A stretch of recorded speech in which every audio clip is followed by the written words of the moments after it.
Hello friends, स्वागत है हमारे यूट्यूब चैनल MKLCC ग्रुप पर। दोस्तों, आज के सेशन में हम लोग भारतीय राज्य व्यवस्था इंडियन पॉलिटी के 100 महत्वपूर्ण प्रश्न के पार्ट 1 देखेंगे, जिसमें आज हम लोग 25 प्रश्न डिस्कस करेंगे। और दोस्तों, ये जो 100 महत्वपूर्ण प्रश्न हैं वे सभी परीक्षाओं में बार बार पूछे जाने वाले प्रश्न हैं, इसलिए इस वीडियो के सभी पार्ट को अवश्य देखें। और यह वीडियो आपको अच्छा लगे तो लाइक और दोस्तों में शेयर ज़रूर करें। और अभी तक मेरे चैनल को सब्सक्राइब नहीं किए हैं तो लाल बटन दबाकर चैनल को अवश्य सब्सक्राइब कर दें और बगल में जो घंटी दिखाई दे रही है उसे भी बजा दें, ताकि इस तरह से नए नए वीडियो के नोटिफिकेशन आप तक सबसे पहले मिलता रहे। तो चलिए दोस्तों, स्टार्ट करते हैं आज का सेशन।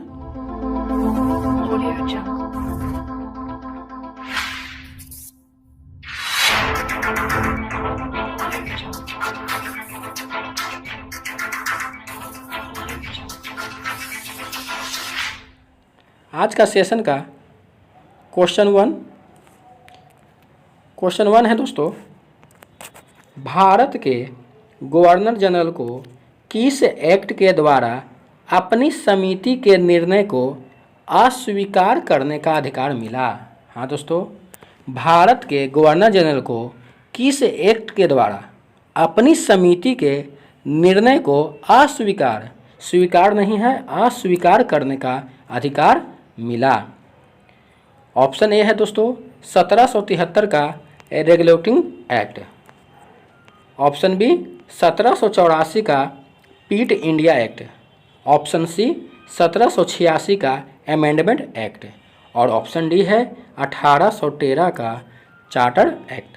तो दोस्तों, किस एक्ट के द्वारा भारत के गवर्नर जनरल को अपनी समिति के निर्णय को अस्वीकार करने का अधिकार मिला था? तो दोस्तों, यह अधिकार 1786 का अमेंडमेंट एक्ट के द्वारा मिला था, इसलिए इस प्रश्न का सही आंसर हो जाएगा ऑप्शन सी 1786 का अमेंडमेंट एक्ट। नेक्स्ट क्वेश्चन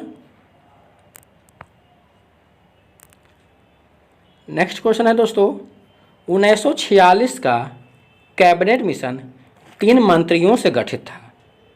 निम्नलिखित में से कौन इसका सदस्य नहीं था? हाँ दोस्तों, 1946 का कैबिनेट मिशन 3 मंत्रियों से गठित था और उसमें कौन इसका सदस्य नहीं थे, ये आपसे प्रश्न पूछा जा रहा है। तो क्या लॉर्ड पैट्रिक लॉरेंस नहीं थे, एरी अलेक्जेंडर नहीं थे, सर स्टैफर्ड क्रिप्स नहीं थे, या लॉर्ड एमरी नहीं थे? तो दोस्तों, 1946 का कैबिनेट मिशन में लॉर्ड एमरी इसका सदस्य नहीं थे, इसलिए इस प्रश्न का सही आंसर हो जाएगा दोस्तों option D Lord emery. Next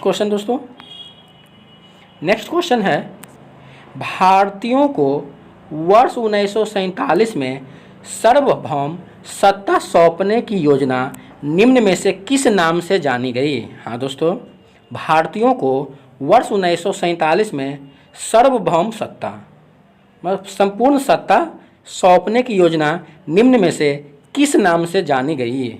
option है डुरंड योजना, मिंटो मार्ले योजना, माउंटबेटन योजना, वेवेल योजना।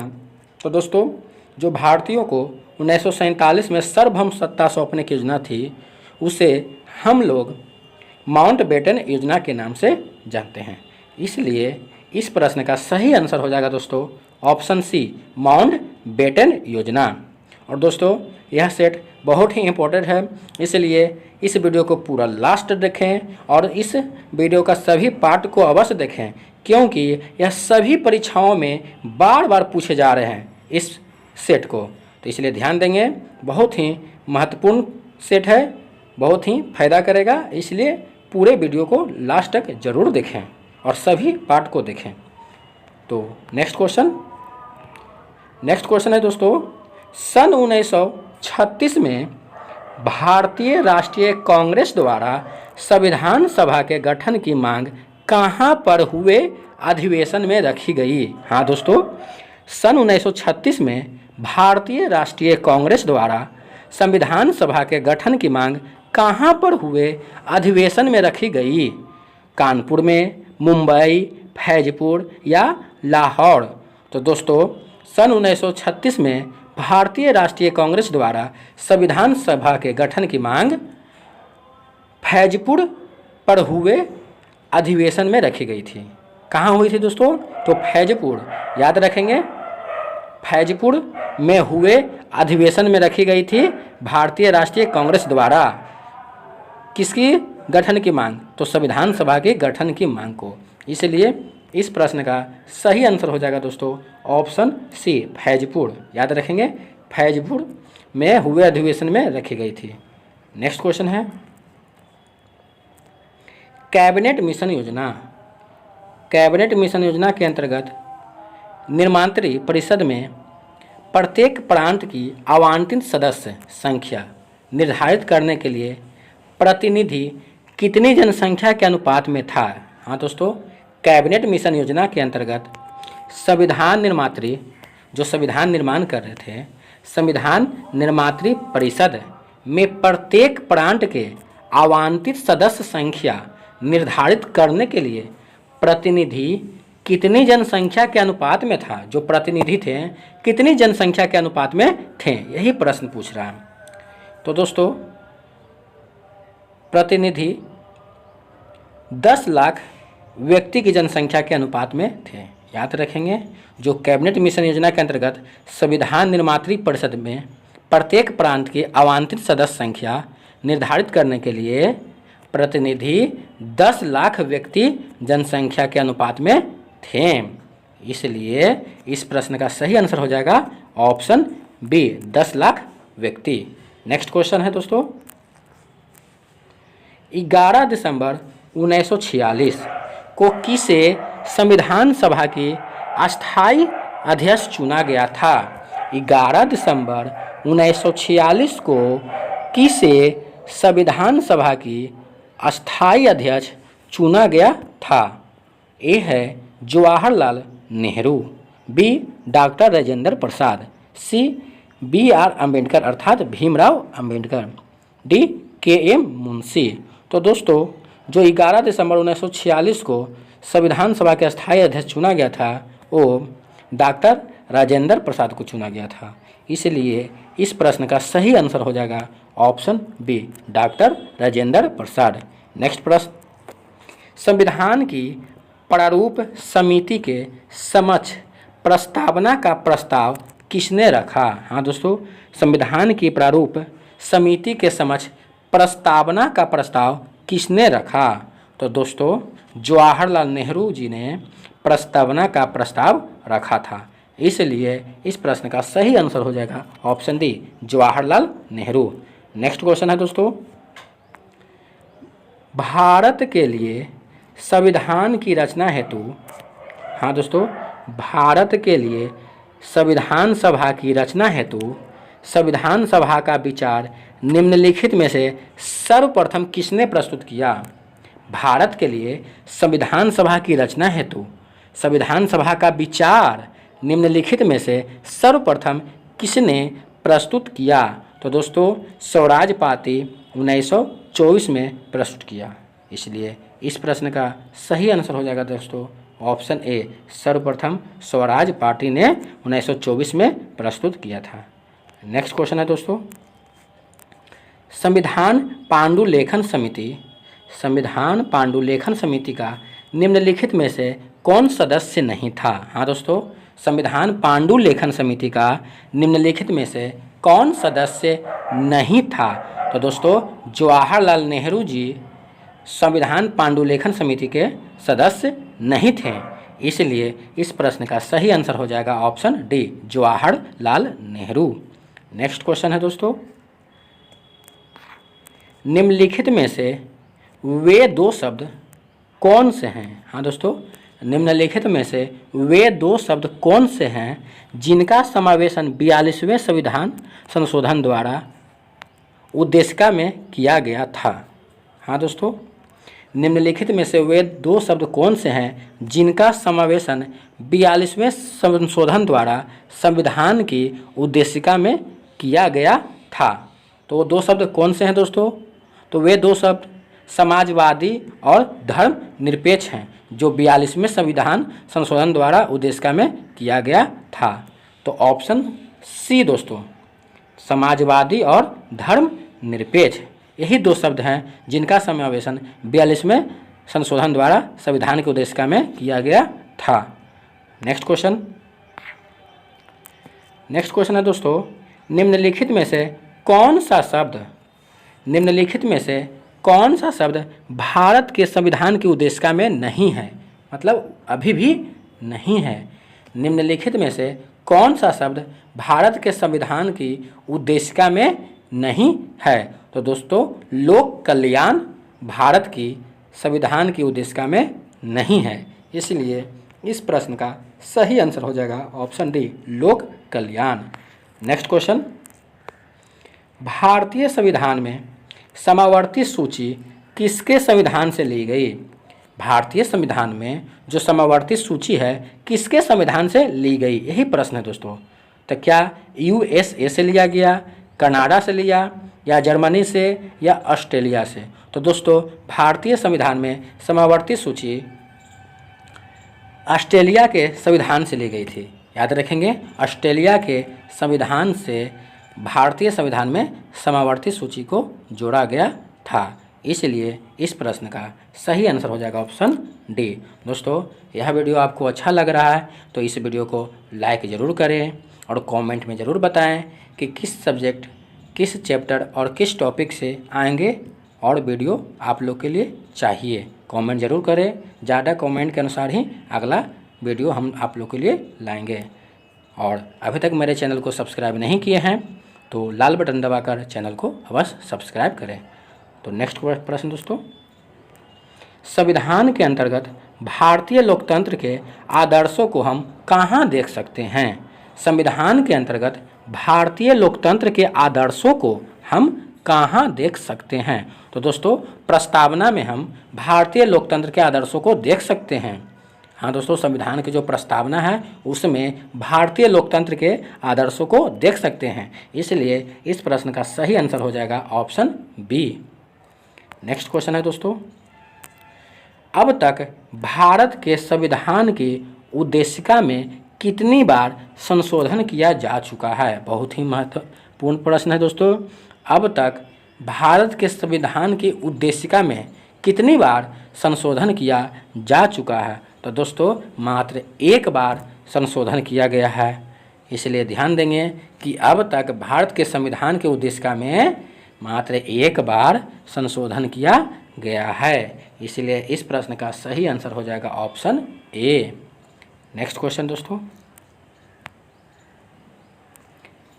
क्वेश्चन नंबर 15 है, संविधान की प्रस्तावना सभी भारतीय नागरिकों को निम्न में से कौन सा एक उपलब्ध कराने के लिए वायदा नहीं करती है? हाँ दोस्तों, संविधान की जो प्रस्तावना है उसमें सभी भारतीय नागरिकों को निम्न में से कौन सा एक उपलब्ध कराने के लिए वायदा नहीं करती है? सामाजिक न्याय, राजनीतिक न्याय, विचार की स्वतंत्रता, पूजा की समानता। तो दोस्तों, पूजा की समानता उपलब्ध कराने के लिए भारतीय नागरिकों को प्रस्तावना वायदा नहीं करती है, इसलिए इस प्रश्न का सही आंसर होगा दोस्तों ऑप्शन डी, पूजा की समानता। नेक्स्ट है 42वें संविधान संशोधन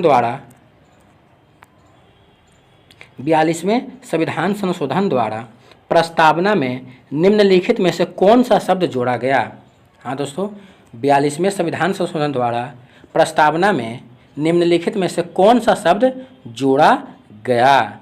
तो दोस्तों, समाजवाद शब्द 42वें संविधान संशोधन द्वारा प्रस्तावना में जोड़ा गया था, इसलिए इस प्रश्न का सही आंसर हो जाएगा ऑप्शन सी, समाजवाद। नेक्स्ट प्रश्न है दोस्तों, विश्व का सबसे बड़ा लिखित एवं सर्वाधिक व्यापक संविधान किस देश का है? हाँ दोस्तों, विश्व का सबसे बड़ा लिखित एवं सर्वाधिक व्यापक संविधान किस देश का है? तो दोस्तों, यह हमारे देश भारत का संविधान है जो विश्व का सबसे बड़ा लिखित एवं सर्वाधिक व्यापक संविधान है, जो अपने देश भारत का है। यह सभी को इस प्रश्न का आंसर मालूम होना चाहिए। भारत का जो संविधान है सबसे बड़ा लिखित एवं सर्वाधिक व्यापक संविधान है। तो इस प्रश्न का सही आंसर क्या है दोस्तों? Option B. नेक्स्ट प्रश्न है, कुल 25 प्रश्न देखेंगे आज के पार्ट में। नेक्स्ट पार्ट जल्द ही अपलोड किया जाएगा और सभी पार्ट को अवश्य देखें दोस्तों, क्योंकि सभी पार्ट एग्जाम के दृष्टिकोण से बहुत महत्वपूर्ण है, क्योंकि बार बार एग्जाम में यह रिपीट हुए प्रश्न हैं। तो प्रश्न है, भारतीय राजनीतिक व्यवस्था इनमें से कौन सर्वोच्च है? भारतीय राजनीतिक व्यवस्था इनमें से कौन सर्वोच्च है? तो दोस्तों हमारा संविधान है जो भारतीय राजनीतिक व्यवस्था में सर्वोच्च है। इसलिए इस प्रश्न का सही आंसर होगा बी, संविधान। नेक्स्ट प्रश्न है दोस्तों, भारतीय संविधान की समवर्ती सूची की धारणा किस देश के संविधान से ली गई? दोस्तों जो संविधान में जोड़ा गया है किस देश से है, उस पर एक ट्रिक भी बनाया गया है, प्ले लिस्ट में जाकर देख सकते हैं। तो कह रहा दोस्तों, भारतीय संविधान की समवर्ती सूची की धारणा किस देश के संविधान से ली गई है? तो दोस्तों किस देश के संविधान से ली गई है? तो ऑस्ट्रेलिया के ही संविधान से समवर्ती सूची की धारणा ली गई है, याद रखेंगे। इसलिए इस प्रश्न का सही आंसर हो जाएगा ऑप्शन डी, ऑस्ट्रेलिया की संविधान से ली गई है। क्या? तो भारतीय संविधान की समवर्ती सूची। अगला प्रश्न है दोस्तों, भारतीय संविधान में सम्मिलित नीति निर्देशक तत्वों, हाँ दोस्तों, भारतीय संविधान में सम्मिलित नीति निर्देशक तत्वों की प्रेरणा हमें किस संविधान से प्राप्त हुई? वही प्रश्न है दोस्तों कि किस देश से ली गई है, उसी को इस तरह से प्रकट किया गया है कि भारतीय संविधान में सम्मिलित नीति निर्देशक तत्वों की प्रेरणा, अर्थात नीति निर्देशक तत्व किस देश से जोड़ा गया, हम ये भी कह सकते हैं कि प्रेरणा हमें किस संविधान से प्राप्त हुई है। तो दोस्तों आयरलैंड की संविधान से नीति निर्देशक तत्वों की प्रेरणा हमें संविधान से प्राप्त हुई है, याद रखेंगे। आयरलैंड से नीति निर्देशक तत्वों की प्रेरणा हमें प्राप्त हुई है, याद रखेंगे। भारतीय संविधान में सम्मिलित नीति निर्देशक तत्व आयरलैंड की संविधान से प्राप्त हुई है। नेक्स्ट क्वेश्चन, राष्ट्रपति द्वारा राज्यसभा के सदस्यों के नामांकन का नियम किस देश के संविधान से लिया गया था? हाँ दोस्तों, राष्ट्रपति द्वारा राज्यसभा के सदस्यों के नामांकन का नियम किस देश के संविधान से लिया गया था? तो दोस्तों आयरलैंड से ये भी लिया गया था, याद रखेंगे, आयरलैंड, ऑप्शन बी। राष्ट्रपति द्वारा राज्यसभा के सदस्यों के नामांकन का नियम आयरलैंड के संविधान से लिया गया था। इसलिए आप लोग समझ रहे होंगे कि इस प्रश्न का सही आंसर क्या होगा दोस्तों? Option B, Ireland. Next question, राज्य के नीति निर्देशक तत्व किस देश के संविधान के आधार पर निर्मित किए गए हैं? हाँ दोस्तों, राज्य के नीति निर्देशक तत्व किस देश के संविधान के आधार पर निर्मित किए गए हैं? दोस्तों यह प्रश्न देखे थे, अभी जस्ट देखे थे दोस्तों 2 प्रश्न के पहले कि नीति निर्देशक तत्व, उसी को दूसरी भाषा में यहाँ दिया गया है, इसलिए कन्फ्यूज न हो कि राज्य के नीति निर्देशक तत्व किस देश के संविधान के आधार पर निर्मित किए गए हैं। तो आयरलैंड, अभी देखे थे दोस्तों, आयरलैंड, याद कर लेंगे, आयरलैंड से नीति निर्देशक तत्व लिए गए हैं। तो इस प्रश्न का सही आंसर हो जाएगा ऑप्शन सी। नेक्स्ट क्वेश्चन है दोस्तों, भारतीय संविधान में मूलभूत अधिकार किस संविधान से लिए गए हैं? जो भारतीय संविधान में मूलभूत अधिकार हैं वो किस संविधान से लिए गए हैं? तो दोस्तों संयुक्त राज्य अमेरिका के संविधान से मूलभूत अधिकार लिए गए हैं। तो इसका ऑप्शन क्या होगा दोस्तों? ए हो जाएगा, सारा मतलब संयुक्त राज्य अमेरिका, याद रखेंगे, संयुक्त राज्य America. Next question, second last question है दोस्तों, भारतीय संविधान में मौलिक अधिकार की व्यवस्था किस देश के संविधान से ली गई?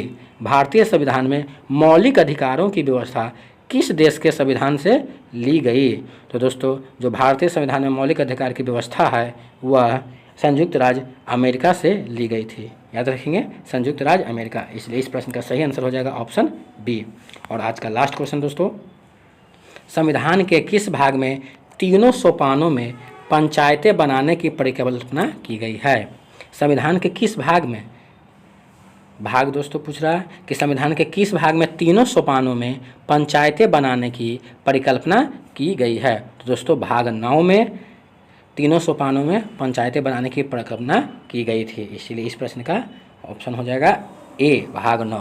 दोस्तों आशा करती हूँ यह सेशन आपको अच्छा लगा है, और अच्छा लगा है तो वीडियो को लाइक और दोस्तों में शेयर ज़रूर करें दोस्तों, और कमेंट में यह ज़रूर बताएं कि आपको किस टॉपिक पर वीडियो चाहिए। और यह वीडियो अगर आपको समझ में आया है तो मेरे चैनल को सब्सक्राइब ज़रूर कर दें दोस्तों। तो आज के लिए इतना ही, फिर मिलेंगे नेक्स्ट सेशन में नेक्स्ट वीडियो के साथ। तब तक के लिए धन्यवाद दोस्तों।